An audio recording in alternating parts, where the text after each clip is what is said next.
le César du meilleur acteur. Et puis on essaiera un jour de faire une grande cantine gratos. Yes, we can. Serge Gainsbourg, bonjour.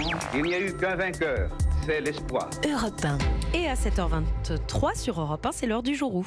Aujourd'hui, la patineuse française Souria Bonali fête ses 50 ans. Dans les années 90, elle a ébloui la France par ses prestations époustouflantes en danse sur glace. Le palmarès de Souria Bonali est impressionnant lors d'Autriche, même s'il lui manque le titre olympique et le titre mondial. Oui, mais Souria Bonali est une athlète pugnace, la seule au monde à cette époque à réaliser le quadruple saut sur la glace. La planète la découvre lors des Jeux Olympiques d'Albertville en 1992. Souria, élégante dans sa tenue bleue dessinée par Christian Lacroix, a patiné en mêlant grâce et puissance. Mais Souria Bonali est presque toujours mal notée par les juges lors des compétitions internationales. Est-elle victime de racisme ? On la juge pas assez féminine ou pas assez gracieuse. Souria Bonali travaille encore et encore. Ces derniers mois, j'ai beaucoup travaillé, j'ai chargé mes programmes, j'ai travaillé beaucoup de chorégraphie, tout ce que les gens me reprochaient que j'étais pas assez artistique. Et encore maintenant, je continue pour que ça reste et que je sois encore plus forte.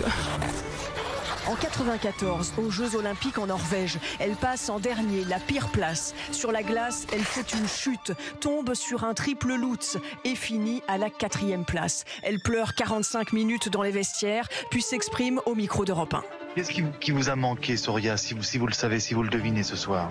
Peut-être juste un peu plus de confiance en moi et surtout avoir de l'aide un peu de tout le monde, quoi. Parce que quand on sait déjà qu'on a du monde et qu'on a des juges pour soi, on y va déjà un peu plus fort, quoi. Et un mois plus tard, après une prestation parfaite, Souria Bonali termine 2e lors des championnats du monde. Sur le podium, en larmes, elle retire la médaille d'argent qu'on vient de lui mettre autour du cou. Il y a aussi de l'amertume chez le directeur de l'équipe de France de patinage, Didier Gaillaguet. Souria n'a très rarement été avantagée par les juges. Donc Souria et le clan français est cruellement déçu qu'elle ne gagne pas une compétition qui est largement à sa portée. Sa dernière grande prestation a lieu aux Jeux Olympiques de Nagano en 98. Comme un pied de nez au juge, Souria Bonali fait un salto arrière qui est interdit mais qui va marquer l'histoire du patinage. Elle finit en bas du classement mais est ovationnée par le public, toujours combative après des années de compétition, comme si parfois il valait mieux perdre que gagner. Merci lors d'Autriche. Bon anniversaire donc Souria Bonali, réalisation sonore Sébastien Guidis.